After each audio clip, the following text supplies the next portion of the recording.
बिस्मिल्लाहिर्रहमानिर्रहीम।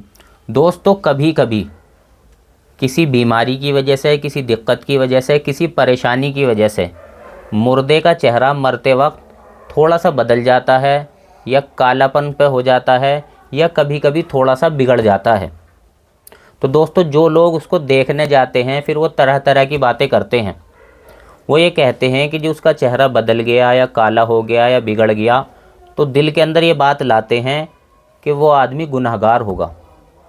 तो दोस्तों, सबसे पहले बात आप ये समझें कि हमें ज़िंदों के बारे में भी और मुर्दों के बारे में भी ज़र्रा बराबर भी बदगुमान होने की ज़रूरत नहीं है।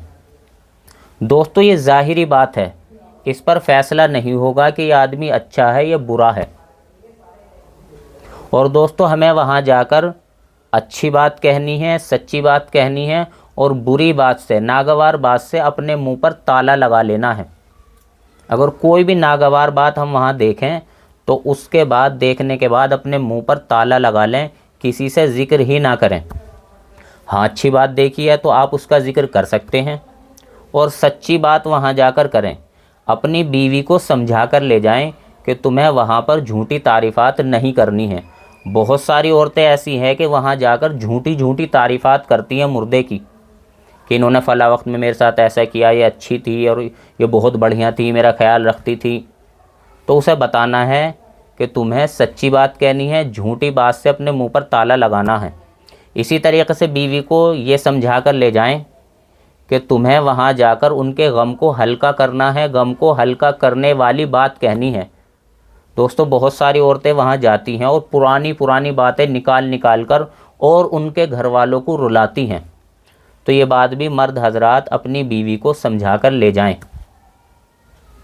और दोस्तों, ये बात समझें, कभी कभी ऐसा होता है कि आदमी बीमारी की वजह से उसे मरते वक्त ऐसी दिक्कत और परेशानी का सामना करना पड़ा जिसकी वजह से, उस बीमारी की वजह से उसके चेहरे के अंदर तब्दीली आ गई, रंग के अंदर तब्दीली आ गई, थोड़ा सा चेहरा भी बिगड़ गया।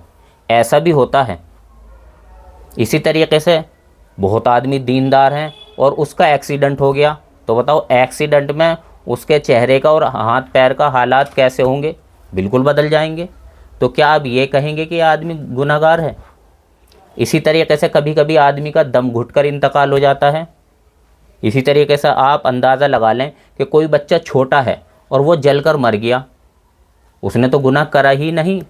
अब क्या हम ये कहेंगे कि ये बच्चा बहुत बड़ा गुनहगार था जिसकी वजह से ये जलकर मरा है? या इसी तरीके से किसी बच्चे को करंट लग गया, कोई बच्चा पानी में डूबकर मर गया, तो क्या हम यही कहेंगे कि भाई ये बच्चा गुनहगार था?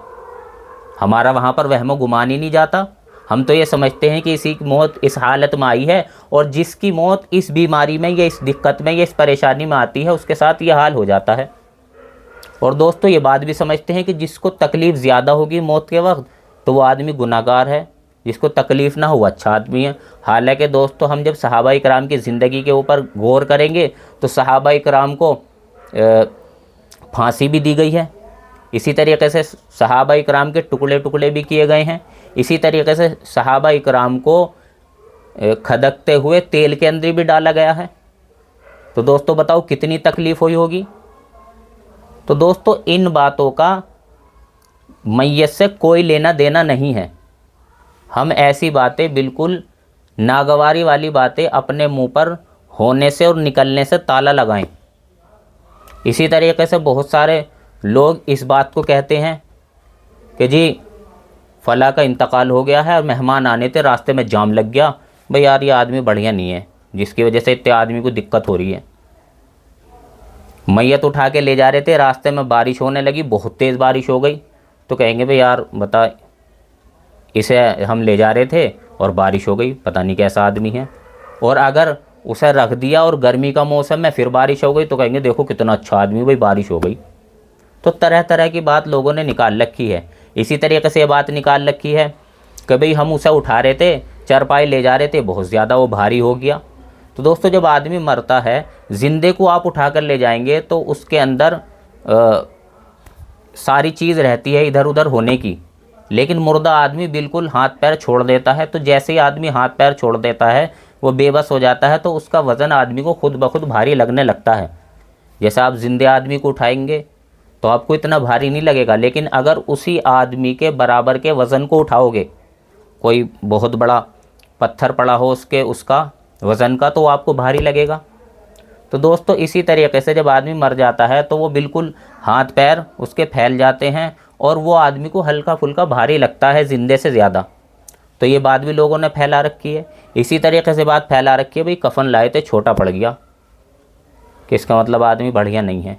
तो बहुत सारी बात लोगों ने फैला रखी है। इसी तरीके से लोगों ने बात फैला रखी है कि भाई इंतकाल हो गया, क्या दिन हो गए, 4-5 दिन ख्वाब में नहीं आया। आया ख्वाब में? कहेंगे ख्वाब में तो आया नहीं, को हो पता नहीं किस हाल में होगा। तो दोस्तों ख्वाब में आना और ना आना बिल्कुल ज़रूरी नहीं है। और ऐसा भी हो सकता है बसा औकात कभी कभी ख्वाब में आ जाता है और वो उल्टी सीधी बातें कह देता है, लोग परेशान हो जाते हैं। तो दोस्तों ये बात भी समझें कि अल्लाह के नबी सल्लल्लाहु अलैहि वसल्लम के अलावा शैतान किसी की भी सूरत में आकर आदमी और औरत के अक़ीदे को ख़राब कर जाता है।